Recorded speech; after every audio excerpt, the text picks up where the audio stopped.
ప్రియ దివ్యవాణి ప్రేక్షకులారా, రచయితల పరిచయం అను సరికొత్త కార్యక్రమమునకు మిమ్మల్ని అందరినీ కూడా ప్రేమతో ఆహ్వానిస్తున్నాను.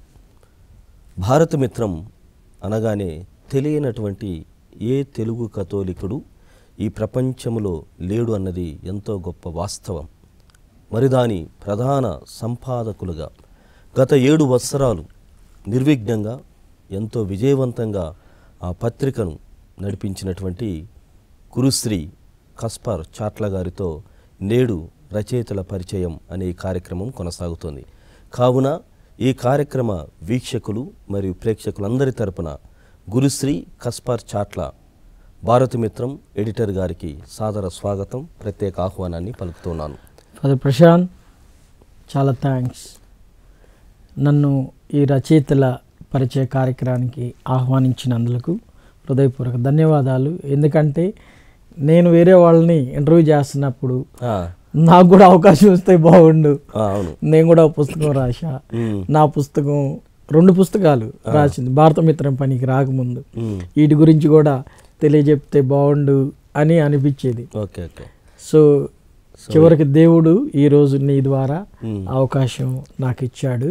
మీరు వ్రాసినటువంటి పుస్తకాలలో మొదటి పుస్తకం సందేహ నివారిణి, కథోలిక విశ్వాస సత్యముల వివరణ అనేటువంటి ఈ పుస్తకం.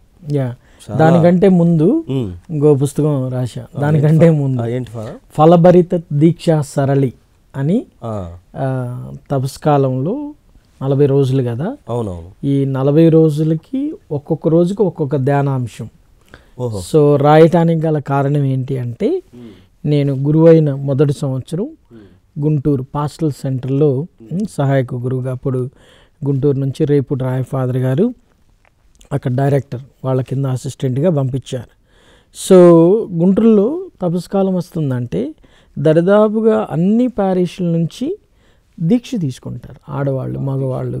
సో వీళ్ళందరికీ ఒకరోజు తపస్కాలంలో, ఒకరోజు పాస్టల్ సెంటర్లో 3 రోజుల కూటం నిర్వహించేవాళ్ళు అప్పుడు.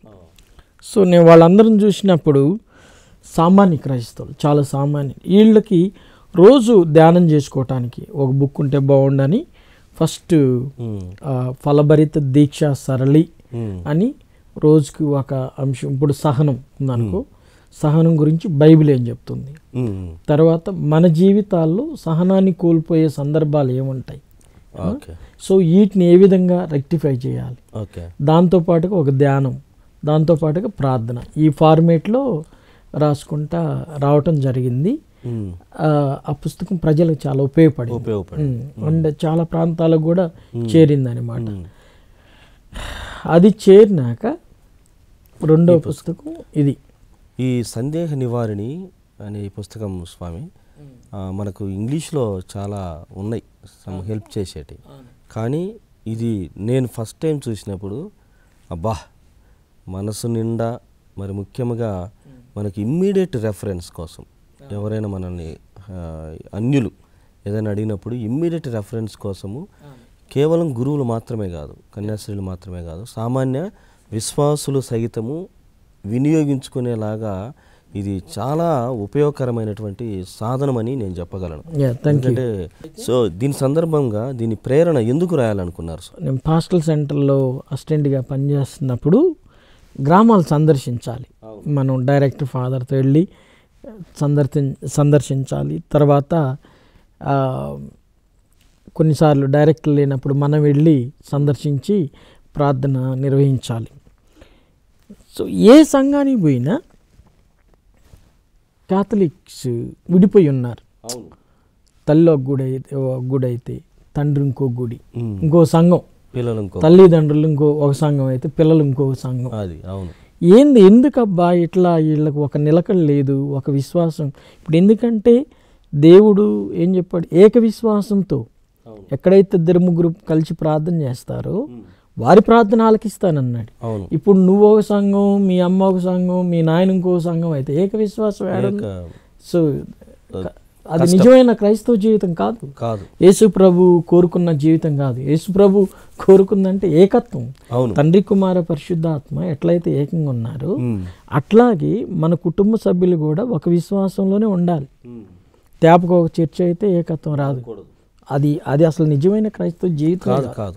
సో అందుకని చెప్పి నేను ఆలోచించి, ఇంకో పక్క ఏమవుతుంది, కథోలిక బయట సంఘాల్లో సంఘం విడదీయాలి, కొంతమందిని నా వైపు లాక్కోవాలి అన్నప్పుడు ఏం జరుగుతుందంటే, ఇది బైబిల్లో ఏడుంది, బైబిల్లో లేదు, కథోలికులు చేసేదంతా బైబిల్ వ్యతిరేకం అని చెప్పి అట్లా ఎత్తి చూపి, అంటే వక్రీకరించడం, మన కథోలిక విశ్వాసాన్ని మన ఆచారాలను వక్రీకరిస్తూ అవి బైబిల్లో లేదని మోసపూరితమైన మాటలు చెప్పి, బైబిల్లో లేదు, ఈ ఈ విశ్వాసానికి ఈ ఆచారానికి ఆధారం లేదు అని చెప్పి మోసపూరితమైన మాటలు అమాయక ప్రజలకు చెప్పి వాళ్ళని సంఘాల నుంచి తప్పిస్తున్నారన్నమాట. సో ఇది జరుగుతుంది. ఇది నేను అసిస్టెంట్గా గ్రహించినటువంటి విషయం. వాస్తవానికి నేను ఎప్పుడు రచనలు చేయలేదు. తర్వాత నేను చేసింది గురువైనాక పలభరిత దీక్ష సార్లే ఒకటి. ఇంకా అప్పుడు మా డైరెక్టర్ ఫాదర్ రేపుడు రాయ్ ఫాదర్ గారికి అమృతవాణి బైబిల్ డైరీలో ఒక నెల రిఫ్లెక్షన్స్ రాయమంటే ఆయన బిజీగా ఉండి నాకు ఇచ్చాడు. సో అవి రాసినాక కొంచెం రాయగలమనే ధైర్యం వచ్చింది. అప్పుడు వెంటనే సో ఈ పుస్తకంలో కనుక నువ్వు జాగ్రత్తగా గమనిస్తే ఒక సందేహం ముందు రాస్తాం. ఉదాహరణకి చిన్నపిల్లల జ్ఞాన స్నానం, చిన్నపిల్లలు ఎందుకు జ్ఞాన స్నానం తీసుకుంటున్నారు, అది బైబిల్లో లేదు అనేది విమర్శ, సందేహం. అప్పుడు నేను అసలు చిన్నపిల్లల జ్ఞాన స్నానం గురించి బైబిల్ ఎక్కడుంది అనేది బైబిల్ వాక్యాలు కొన్ని, ఆ తర్వాత దానికి వివరణ, ఏది వేదాంతపరమైనటువంటి వివరణ, ఆ తర్వాత ధ్యానం, ఆ తర్వాత ప్రార్థన. సో ఈ ఫార్మేట్లో ప్రతి అంటే 40 అంశాలు తీసుకున్నా. 40 అంశాలు 40 అంశాలు ఎందుకు తీసుకున్నానంటే నా మొదటి పుస్తకంలో 40 ధ్యానాంశాలు, తపస్కాలం 40 రోజులకి 40 ధ్యానాంశాలు వివరించడం జరిగింది. అట్లాగే ఇది కూడా 40 రోజులకి 40 ధ్యానాంశాలు అన్నట్లుగా తీసుకొని వివరించడం జరిగింది. సో దీనిలో నా ఏకైక లక్ష్యం ఏంటి అంటే, మన విశ్వాసానికి మన ఆచారాలకు బైబిల్ ఆధారం ఏంటో చూపించడం. సో ఉదాహరణకి గాజులు వేసుకుంటున్నారు, బొట్టు పెట్టుకుంటున్నారు, ఇది బైబిల్లో ఎక్కడుంది, మీరు ఎందుకు పెట్టుకుంటారు, అసలు తప్పు అని చెప్పి అంటారు. కానీ మనకు పాత నిబంధనలో యాకోబుకి భార్యను పిల్లని చూడటానికి పోయినప్పుడు వాళ్ళు గాజులే కదా ఇచ్చింది. సో అలాంటివన్నీ కూడా వెలికి తీయటం జరిగిందనమాట. అదనే కాదు, మనం ఆచార వ్యవహారం అనేటువంటిది మనం ఉన్న ప్రాంతం నుండి మనం భిన్నం కాదు, ఆచారానికి వ్యతిరేకం కాదు అంటూనే విశ్వాసాన్ని నిలబెట్టుకోవడం. అంతేగాని దీంట్లో ఇది వేసుకుంటేనే, ఇది పెట్టుకుంటేనే, ఇది పెట్టుకోకపోతేనే, ఈ తెల్ల వస్త్రాలు ధరిస్తేనే అనేటువంటిది వక్రీకరణ, విషయ పరిజ్ఞానం, అమాయకుల్ని అల్ప జ్ఞానంతో మోసగించడం, అంతే. అది స్వామి దీంట్లో మీరు 40 అంశాలని వివరించారు. చిన్న ఆలోచన, మరి మా ఆలోచన ఉండొచ్చేమో. సందేహ నివారిణి అనేటువంటి టైటిల్ ఇచ్చారు. సో నివారిణి అంటే పూర్తిగా నివారణ చేయడం, నివారణ జరిగిపోద్ది. ఈ పుస్తకం నుండి వాల్యూమ్ 2 ఎక్స్పెక్ట్ చేయొచ్చా? ఎందుకంటే 40 కాదు, చాలా ఉన్నాయి. అయితే సో ఇంకొక పుస్తకం కంటిన్యూషన్ రాద్దామన్నప్పుడు, ఇంతకుముందు ఫస్ట్ దీనికంటే ముందు ఫాదర్ సింగారెడ్డి థామస్ అనే ఒక ఫాదర్ గారు సంశయ నివారిణి అని రాశారు. So I referred that book. ఇది సందేహ నివారిణి, సంశయ నివారిణి. ఆ తర్వాత నేను రాసినాక నెల్లూరు నుంచి ఫాదర్ ఉదయరాజు గారు అని ఆయన కూడా ఇంకొక పుస్తకం ఇదే మాదిరి రాశారు, సంథింగ్ సందేహ నివారణ. తర్వాత మన కథోలిక యువకుడు సృజన్ కూడా ఇంకోటి సంథింగ్ రాశాడు ఇట్లాంటిది. సో సగినాల ప్రకాష్ పాత కూడా సజ్ఞలు సూచనలని ఒకటి రాశారు. తర్వాత వాక్య వికాసం అని ఇంకో దరిదాపుగా ఇవే. అంటే బైబిల్ ఆధారంగా మన విశ్వాసాన్ని వివరించడం జరిగింది, మన విశ్వాసాన్ని, మన ఆచారాలను వివరించడం జరిగింది.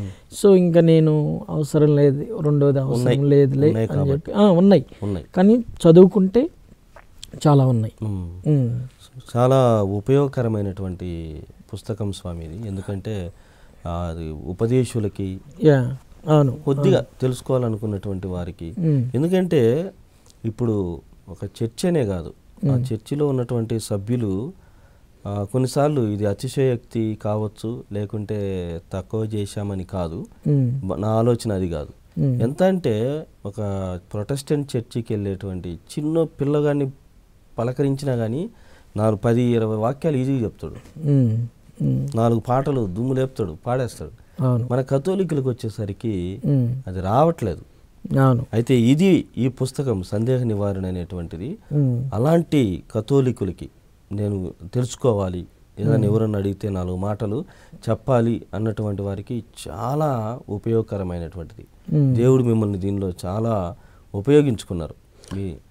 Thank you. అది వాస్తవమే. అది నేను చాలా అంటే దేవుని కృపతో పట్టుదలతో రాసినటువంటి పుస్తకం. ఎందుకంటే ఇప్పుడు నా విశ్వాసానికి ఆధారం ఏంటో చెప్పాలి కదా, చెప్పాలి. సో ఈ పుస్తకంలో మనం ఎవరిని విమర్శించాల, మన విశ్వాసానికి బైబిల్ ఆధారం ఏంటి అనేది మాత్రమే చెప్పడానికి. ఈ బైబిల్ ఆధారం కూడా చెప్పటంలో ఉదాహరణకి యేసు ప్రభు పెద్ద అయినాక బాప్టిజం తీసుకున్నాడు, చిన్నపిల్లలకి బాప్టిజం అవసరం లేదు అంటే ఇప్పుడు ఏంటి బయట సంఘాల వాదన ఏంటిది, పెద్దయినాక అంటే యేసు ప్రభు 30 సంవత్సరాలు అప్పుడు తీసుకున్నాడు, 30 వరకు ఉండాలి. మరి యేసు ప్రభు యోర్దాను నదులకి వెళ్ళి తీసుకున్నాడు కాబట్టి ఈయన కూడా వెళ్ళి తీసుకోవాలి. సో ముఖ్యం అది కాదు. బాప్టిజం అంటే ఏంటిది? బాప్టిజం మన జన్మ పాపాన్ని కర్మ పాపాన్ని తొలగించి పుట్టినటువంటి బిడ్డని దేవునికి అంకితం చేసేటటువంటి ఒక సాంగ్యం. సహజంగా మన ప్రజలు కూడా జ్ఞానస్నానం బాప్టిజం అంటే అది పేరు పెట్టి సాంగ్యం అనుకుంటారు. నో, అది కాదు. దేవునికి తల్లిదండ్రుల ద్వారా శారీరకంగా పుట్టినటువంటి బిడ్డను ఆధ్యాత్మికంగా జన్మింపజేసే సాంగ్యం. అంతే, అర్థం కాలే? బాప్టిజం అంటే ఒక మాటలో అర్థం. ఇప్పుడు ఈ ఆధ్యాత్మికంగా పుట్టిన బిడ్డకి ఆ రోజే కలగాల్సినటువంటి సాంగ్యాన్ని 30 సంవత్సరాల వరకు నువ్వు అటు పెట్టుకుంటే ఎంత లాస్. గబక్కన మనం ఏదన్నా అనివార్య కారణాల వలన మరణించాల్సి వస్తే, బాప్టిజం లేకుండా మరణిస్తే ఆ బిడ్డ పరిస్థితి ఏంటి? అంతే కదా. ఇటు జన్మ పాపాన్ని తల్లిదండ్రులు పోగొట్టలేదు, కర్మ పాపాన్ని విడనాడి జీవించే విధంగా లేదు. సో చాలా నష్టం. ఈ పుస్తకము చాలా ఉపయోగకరమని మనం ఇప్పటి వరకు ఆలోచన చేశాం. దాని ఆవశ్యకత గురించి తెలుసుకున్నాం ఫాదర్. అయితే దీన్ని ఎవరికి అంకితం చేశారు పుస్తకం? మరీ తల్లికి అంకితం చేశాను, తర్వాత పవిత్రాత్మకి. ఎందుకు మరీ తల్లి అంటే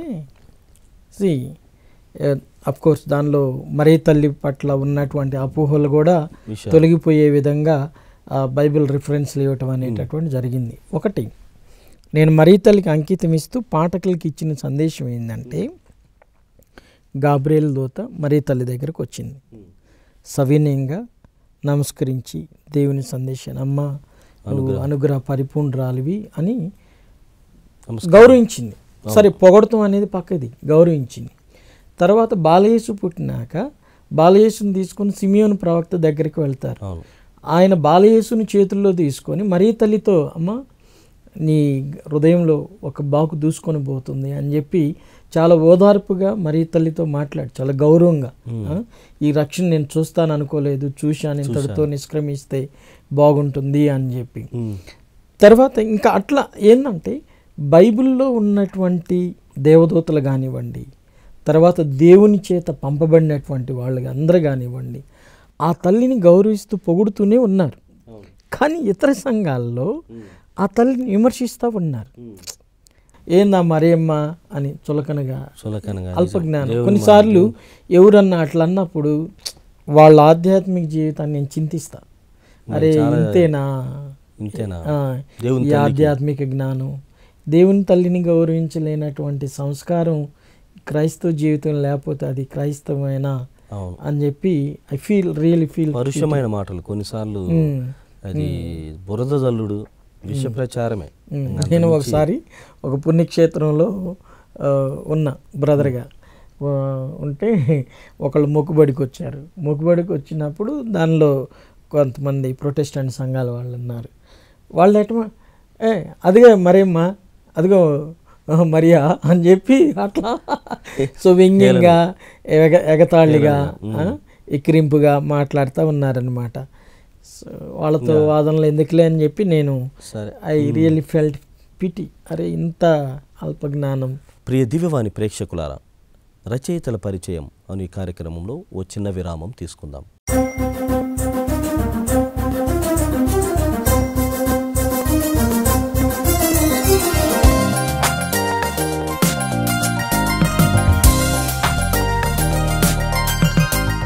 ప్రియ దివ్యవాణి ప్రేక్షకులారా, రచయితల పరిచయం అను కార్యక్రమమునకు పునఃస్వాగతం.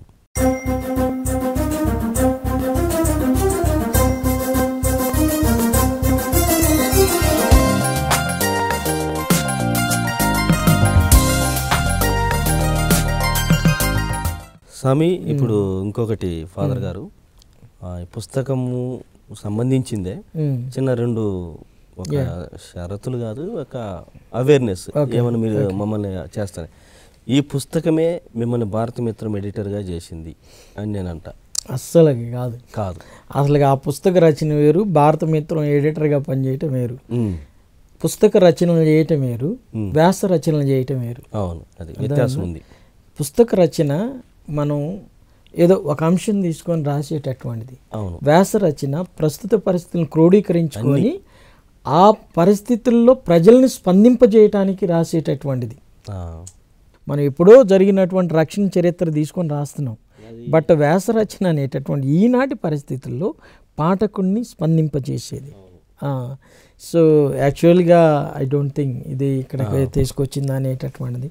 అదేదో దేవుని కృప ఉండి మనకి ఈ పని వచ్చింది. కానీ ఈ పని వచ్చినా కూడా మేబీ ఇంకొక ఎపిసోడ్లో భారతమిత్రం పని గురించి మాట్లాడచ్చు. కానీ ఇక్కడి వరకు చెప్పాలేంటి అంటే, భారతమిత్రం పత్రిక నడిపించడానికి నేను నేర్చుకున్నటువంటిది పూర్తిగా భిన్నమైనటువంటిది. ఆ నైపుణ్యత కానీ, ఆ భాష మీద పట్టు కానివ్వండి, పత్రికా నైపుణ్యాలు, పూర్తిగా పత్రిక నైపుణ్యాలు ఉండాలి మనకి. ఇట్లా ఈ నేపథ్యంలోనే స్వామి, జస్ట్ మిమ్మల్ని రెండు విషయాలకి అభినందించాలి. భారతమిత్రం ఎడిటర్గా మీ సంపాదకీయం చాలా బాగుంటుంది. చాలా బాగుంటుందంటే ఒక అర్థవంతమైనటువంటిది. సైన్స్ ఆఫ్ ద టైమ్స్ జరుగుతున్నటువంటి విషయాల నుండి తీస్తారు. అది ఏంటి అనేటువంటిది ఒక ఆర్టికల్ కంటే ఎక్కువ. So that is one of the methodologies. మనకి ఎడిటోరియల్ లీడ్స్ అని ఉంటాయి కొన్ని. ఆ ఎడిటోరియల్ లీడ్లో నేను తీసుకునేటటువంటిది కరెంట్ లీడ్ అంటాం దాన్ని. అది ఏంటంటే కరెంట్ లీడ్ అంటే, ఇప్పుడు దానికి క్రిస్మస్ సీజన్ కదా, క్రిస్మస్ సీజన్. సో దీనిలో నేను ఎడిటోరియల్ ఎట్లా మొదలు పెడతా, కొద్ది రోజుల్లో గొప్ప పండుగ చేసుకోబోతున్నాం, ఆల్రెడీ నక్షత్రాలు కనిపిస్తున్నాయి, లైటింగ్ క్రిప్స్ కనిపిస్తున్నాయి అని చెప్పి ప్రస్తుతం నుంచి స్టార్ట్ చేస్తాం. స్టార్ట్ చేసి అసలుకి ఈ దీనిలో తీసుకోవాల్సిన జాగ్రత్తలు ఏంటి, ఇదిగో క్రిస్మస్ అంటే కేవలం లైట్లు వేసుకోవటం, స్టార్లు పెట్టుకోవటం, లేదా పిండి వండుకో మందు మాంసాలు ఈ వండుకొని తినటం, ఇవన్నీ కాదు. రక్షకుణ్ణి దేవుడు మానవుడయ్యాడు. ఎందుకయ్యాడంటే మానవుడు దేవుళ్ళ అవ్వాలని అన్నటువంటిది వివరిస్తాం అన్నమాట. సో ఆ రకంగా ఫాదర్ మీ సంపాదకీయము చాలా అర్థవంతంగా మరియు ఇప్పుడున్నటువంటి సిచ్యువేషన్ బట్టి ఉంటాయి. So we wait, I personally wait for your Bharatamitram magazine. రెండోది, దివ్యవాణి పరంగా మిమ్మల్ని అభినందించాలనుకుంటున్నాను. ఎంత అంటే చాలా ఇప్పటికీ ఒక కొరతే స్వామి. వీ వాంట్ టు స్టార్ట్, మళ్ళీ చేయాలి. మనకు ఫీడ్బ్యాక్ కూడా నాకే వస్తుంది. కాబట్టి ఇక్కడ ఏంటంటే, ఇది క్యాథలిక్ ఛానల్, ఇది క్యాథలిక్ ఛానల్. క్యాథలిక్ సంబంధించినటువంటి సందేహాలు ఇవన్నీ కూడా ఒకప్పుడు చేశారు, ఇప్పుడు ఎందుకు చేయట్లేదని మమ్మల్ని గట్టిగా పట్టుకొని ఉన్నారు. అదేంటంటే, మీరు ఒక ప్రోగ్రాం చేశారు అన్వేషి అని. అన్వేషి సత్యం కోసం. చాలా ఇది మొత్తం దాంట్లో చాలా చెప్పడానికి చాలా సో మెనీ ఎపిసోడ్స్ చేశారు. సో ఆ రకంగా దివ్యవాణి తరపున మీరు చేసినటువంటి మహత్తరమైనటువంటి సందేహ నివారణిలాగా ఆ కార్యక్రమం ఉపయోగపడింది. చాలా చాలా సంతోషం స్వామి, ఎందుకంటే అది ఉపయోగకరమైనటువంటి program. Thank you very much father Prashant, very encouraging. అది వాస్తవమే. ఎందుకంటే ఫస్ట్ దివ్యవాణి టీవీ మనం స్థాపించుకున్నప్పుడు ప్రారంభ కార్యక్రమాల్లో ఒకటి అన్వేష్. అప్పుడు నేను గుంటూరులో ఉన్నా.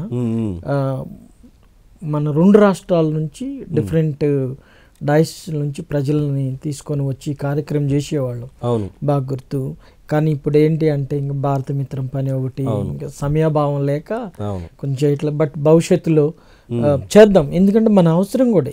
ఒకటి బైబిల్లో మనం ఎబ్రీలకు రాసిన పత్రిక 1వ అధ్యాయంలో చదువుతాం కదా, నిస్సందేహంగా ఉండటమే విశ్వాసం. అవును, మళ్ళీ ఏ సందేహం ఉండకూడదు, నిండు విశ్వాసం ఉండాలి. అలా నిస్సందేహం లేని విశ్వాసం మనకు ఉండాలంటే ఇలాంటి కార్యక్రమాలు అవసరం. అవును, అందులో క్యాథలిక్ టీవీ ఛానల్లో ఇది అవసరం. ఎందుకంటే ఇప్పుడు ఈదికి ఒక సంఘం, ఇంటికి ఒక పాస్టర్ అన్న విధంగా అయిపోయింది. తర్వాత స్వార్థీకరణ ఒక వ్యాపారం అయిపోతుంది. అవును, అది మనం దాపెట్టుకునేటది కాదు. ఈ వ్యాపారీకరణ అవుతున్నటువంటి ఈ క్రమంలో, ఈ ధోరణిలో ఏమవుతుందంటే దేవుని వాక్యాన్ని బోధించడం మాని ఒకళ్ళనొకళ్ళు విమర్శించుకోవటం ఎక్కువైంది. నిజం. ఇప్పుడు నేను అదే వాక్యం తీసుకుంటున్నా, నువ్వు అదే వాక్యం తీసుకుంటున్నావు. నేను చెప్పేది వేరుగా ఉంది, నువ్వు చెప్పేది వేరుగా ఉంది. టోటల్గా విమర్శకు అక్కడ స్థానమే లేదు. అవును, కానీ స్థానాన్ని కల్పించి కల్పించి జస్ట్ ఏమవుతుంది, ప్రజల్ని కన్ఫ్యూజ్ చేయడమే. ఇప్పుడు నిజంగా ప్రజలు ఎట్లా ఉన్నారంటే, ఏ గుడికి వెళ్దాము, అది నిజమైందా ఇది నిజమైందా అన్న ఒక సందిగ్ధంలో ఉన్నారనమాట. సో ఈ సందిగ్ధాలన్నీ తొలగిపోవాలంటే ఇలాంటి అన్వేషణ కార్యక్రమాలు చేయాలి. కొంతలో కొంత ముఖ్యంగా మన విశ్వాసం మనం చెప్పుకున్నప్పుడు మన ప్రజల్ని మనం కాపాడుకుంటాం అటు ఇటు పోవటం నుంచి. అట్లా మరి దీనికి చాలా మంది సహకరించారు కదా ఫాదర్? చాలా మంది సహకరించారు. ముఖ్యంగా వాస్తవానికి నేను ఎట్లా రాశానంటే, నేను ఒక్కడనే కాదు, నేను ఒక అంశం రాసేటప్పుడు మా క్లాస్మేట్ ఫాదర్స్ని అందరినీ సంప్రదించేవాడిని. ఇది ఎట్లా దాదాపుగా అందరూ దీనికి వివరణ ఏంటి, బైబిల్లో ఏం చెప్పొచ్చు, ఏది. ఇంకో పక్క కొన్ని పుస్తకాలు రిఫర్ చేస్తాం. ముఖ్యంగా మనం CC catechism of the catholic church, సత్యోపదేశం, ఆ తర్వాత వాటికన్ డాక్యుమెంట్స్ ఏం చెప్పారు అనేటటువంటిది, ఆ తర్వాత ఫాదర్ సింగారెడ్డి థామస్ గారి పుస్తకం, ఇవన్నీ రిఫర్ చేసుకుంటా మరలా ఇంకేమన్నా కొత్త ఆన్సర్ ఏమైనా దొరికిద్దా, ఏమన్నా వీటికి జోడీకరించవచ్చా అని చెప్పి అట్లా రాసేవాడిని. ఆ విధంగా సో రచన మెయిన్గా నేనైనప్పటికీ కూడా చాలామంది సహాయ సహకారాలు ఈ పుస్తకం రూపొందటానికి తోడ్పడ్డాయి. అది రచన పరంగా. ఆర్థికంగా సాయం చేసిన వాళ్ళు కూడా చాలా ఉన్నారు. సో నేను దానిలో చూడు ఎన్ని కాపీలు, ఫస్ట్ కాపీ 3000, ఫస్ట్ ముద్రణ 2014లో, ఆ తర్వాత 2000, మళ్ళీ 3000 ఒక్క నెలలో. అది ఆ 3000 నేను వేయించినవి కాదు. ఏలూరు నుంచి ఒక ఫ్యామిలీ, ఒకటే ఫ్యామిలీ, ఫాదర్ మేము ప్రింట్ చేసుకుంటామండి, సో దే ప్రింటెడ్ 3000 కాపీ. వాళ్ళతో పాటు ప్రార్థన తీసుకొని ఆ పుస్తకాలు ఎక్కడ కావాలంటే అక్కడ ఇచ్చి వచ్చేవాళ్ళు. ఆ తర్వాత ఇంకొక 1000 ఎంతో, మళ్ళీ 2000. సో అది కూడా నేను చేయించింది కాదు, వేరే వాళ్ళు అట్లా చేసి దే డిస్ట్రిబ్యూటెడ్. దగ్గర అప్పటికి ఇంకా చెప్పాలి. ఇంకా లాస్ట్ నేను ఇంకా భారత మిత్రం పనికి వచ్చేటప్పుడు నా దగ్గర ఒక 20 కాపీస్ ఉంటే అవి తెచ్చుకున్నా. అవి తెచ్చుకున్నప్పుడు మన జ్యోతిర్మయ యానిమేటర్స్కి అప్పుడు సాల్మన్ రాజ్ ఫాదర్ గారు డైరెక్టర్, వాళ్ళు అడిగారు, అడిగితే లేవులే ఓన్లీ 20 ఉన్నాయి నాకు కావాలి అని చెప్పి ఇంకా అట్లా ఉంచాను అనమాట. Otherwise everything. తర్వాత ఇప్పుడు ఈ పుస్తకం రీప్రింట్ చేసుకోవటానికి డాన్ బాస్కో ప్రింటింగ్ వాళ్ళకి ఇచ్చాం. ఇంకా వాళ్ళు ఇంకా మనకి సంబంధం లేకుండా వాళ్ళు చేసుకుంటారు, అవసరం వాళ్ళకి ఎందుకు పోతాయి. ఇంకా అట్లా పబ్లికేషన్స్, డాన్ బాస్కో పబ్లికేషన్స్. దీంట్లో 2 వ్యక్తులు నేను చూశాను. అందులో మహాఘనత వహించిన నాటి గుంటూరు పీఠాధిపతులు గాలిబాలి తండ్రి గారు, జోజయ్య ఫాదర్ గారు, వీళ్ళ సహకారం. సో గాలిబాలి తండ్రి గారికి నేను ఫస్ట్ మనం మామూలుగా ప్రింట్ తీసుకొని వెళ్తాం కదా, తీసుకొని వెళ్తే ఈ సజెస్టెడ్ అట్లా కాదు, ఇంకా కొన్ని పుస్తకాలు ఉన్నాయి వాటిని రిఫర్ చేయి అని చెప్పి ఆయన ఒక ఇండెక్స్ ఇచ్చారు. ఆ పుస్తకాలు అవి నేను బాంబే యూకరిస్టిక్ కాంగ్రెస్ మీటింగ్స్ జరుగుతున్నప్పుడు అక్కడ పోయి ఆ పుస్తకాలు కొనుక్కొచ్చా, బాంబే నుంచి ఇంగ్లీష్లో ఆ పుస్తకాలు కొనుక్కొచ్చి అవి రిఫర్ చేసాం అనమాట. అప్పుడు బాంబేలో ఏమైంది, అదే యూకరిస్టిక్ కాంగ్రెస్ మీటింగ్స్కి మన ఇప్పుడు కార్డినల్ తండ్రి గారు అంతోని బిషప్ గారు కూడా వచ్చారనమాట. వస్తే ఇంకా ఆయన అక్కడ అందరికీ తెలుగు రీజియన్ నుంచి వచ్చిన వాళ్ళందరికీ ఏదో ఒకటి కొనిపెడతా ఉంటే ఇంక నేను ఈ పుస్తకాలు కొనుక్కున్నా. సో అవి తీసుకొచ్చినాక ఇంకా ఆయన ఇంకో అట్లా గాలిబాల బిషప్ గారిది జోజీ స్వాముల వారి దగ్గరికి నేను ప్రత్యేకంగా వెళ్ళి విజయవాడ వెళ్ళి ఆయన దగ్గర కూర్చొని, ఫాదర్ ఇది ఒక ముఖ్యమైనటువంటి పుస్తకం, మీలాంటి పెద్దవాళ్ళు పర్యవేక్షణలో ముద్రితమైతేనే అంశాలన్నీ కట్టగా ఉంటాయి ఫాదర్. దీనిలో మీరు నేను రాసిన దానిలో బైబిల్ పరంగా లేదా వేదాంత పరంగా దోషాలు ఏమైనా ఉంటే సవరించండి అని చెప్పి ఆయన్ని అడిగాను రాతపూర్వకంగా. అడిగినప్పుడు ఈ వాజ్ వెరీ కైండ్. పాపం అంత వృద్ధాప్యంలో ఉన్నప్పుడు కూడా తీసుకొని కరెక్షన్ చేసి ఇచ్చారనమాట. చాలా వాస్తవం స్వామి, మీ కృషి, మీ పట్టుదల, గాలిబాల తండ్రి గారి ముద్రణ అనుమతి, జోజీ స్వామి గారి యొక్క పర్యవేక్షణ ఉంది కాబట్టి మరి ముఖ్యంగా రచయితగా మిమ్మల్ని పరిపూర్ణంగా ఇది ఆవిష్కరించిన పుస్తకము. దీని వెనక ఎంత శ్రమ, సాధన, అదంతా శోధన ఇవన్నీ చూసి వచ్చినటువంటి పుస్తకం కాబట్టి యాక్చువల్గా ఇది రాసేటప్పుడు కొన్నిసార్లు ఉపవాసం చేసి కూడా తలుపులు వేసుకొని పూర్తిగా రాసుకొని ఉపవాసం చేస్తా రాశాను. సో ఈ కృషి అందుకోసమే బహుళ జన ఆదరణ పొందింది. ప్రజానీకము దీనిని ముఖ్యంగా కథోలికులు ఉపయోగార్థం ఎంత అంటే చాలా గొప్పగా ఉంది. అందుకే కేవలం ఒక నెలలోని 10,000 కాపీలు ముద్రణకు ఒక సంవత్సరంలో వెళ్ళిపోయినాయి అంటే దీని వెయిట్ అంత గొప్పగా ఉంది. కాబట్టి మీరు మరిన్ని రచనలతో ముందుకు సాగాలని, మరికొన్ని గొప్ప గ్రంథాలను రాయాలని, మన కథోలిక తెలుగు శ్రీ సభకు ఒక ఆశీర్వాదముగా మీరు మిగిలిపోవాలని ఆశిస్తూ, మరి మీ అమూల్యమైనటువంటి సమయాన్ని రచయితల పరిచయం అనేటువంటి కార్యక్రమం ద్వారా మీరు నడిపేటువంటి ఈ కార్యక్రమాన్ని వచ్చినందుకు మీకు ప్రేక్షకుల తరపున, పాఠకుల తరపున, రచయితలందరి తరపున హృదయపూర్వక ధన్యవాదములు తెలియజేస్తున్నాను.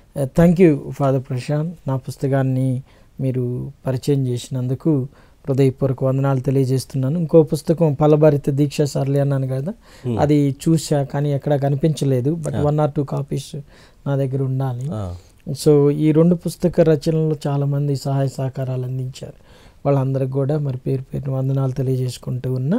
తర్వాత ఈ కార్యక్రమంలో నన్ను ఆహ్వానించి నా పుస్తకాన్ని మన ప్రజలకు తెలియజేసినందుకు నిండు హృదయంతో వందనాలు చెల్లిస్తున్నాను. చాలా వందనాలు. Thank you very much. ప్రియ దివ్యవాణి ప్రేక్షకులారా, ఎంతో శక్తివంతమైనటువంటి సాధనం దైవరాజ్య నిర్మాణానికి ఎంత గొప్పగా ఉపయోగపడుతుందో అనేటువంటి విషయాలు ఒక పుస్తకం ద్వారా తెలుసుకున్నాం. ఆ పుస్తకాన్ని గురుశ్రీ గౌరవనీయులు కస్పర్ చాట్ల భారతమిత్రం ప్రధాన సంపాదకులు మనకు అందించి ఉన్నారు.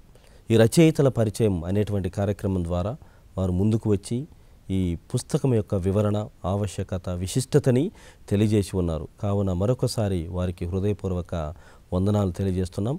మరి వచ్చే వారం మరొక రచయితతో మీ ముందు ఉంటాం. అప్పటి వరకు చూస్తూనే ఉండండి మీ దివ్యవాణి టీవీ ఛానల్.